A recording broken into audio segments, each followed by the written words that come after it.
અંબાજીથી, જ્યાં જંગલ વિસ્તારમાં આગની ઘટના બની છે। ગબ્બર રોડ પર હનુમાનજી ટેકરી પાછળના જંગલ વિસ્તારમાં આગ લાગી છે અને આગમાં અનેક ઝાડ બળીને ખાખ થયા। પાણીનો મારો ચલાવી સ્થાનિકોએ આગ બુઝાવવા માટેના પ્રયાસો શરૂ કર્યા।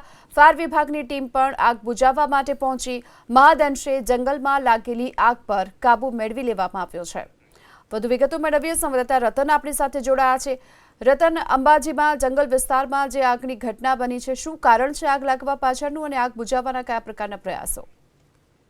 ચોક્કસથી અંબાજી ગબ્બર રોડ ઉપર જે જંગલની અંદર આગ લાગવાનો જે સિલસિલો સામે આવ્યો છે, આગ લાગવાનું કારણ જે અકબંધ છે, પણ કારણ શું કે ત્યાં સ્થાનિક લોકોને જે જાણ થતા સ્થાનિક લોકો ત્યાં ઘટના સ્થળે પર પહોંચીને આગ બુઝાવવાનો કાબુ મેળવવાનો પ્રયાસ કર્યો હતો અને અંબાજીની જે ફાયર બ્રિગેડ છે તેને બોલાવવામાં આવ્યું હતું।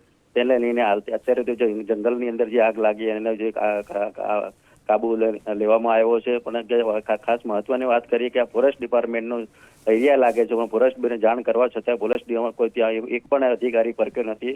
હાલ તો જે અંબાજી ગામના સ્થાનિક લોકોને જે ફાયર બ્રિગેડથી આગ કાબુ લેવામાં આવી છે। જી, આભાર આપનો આ માહિતી માટે।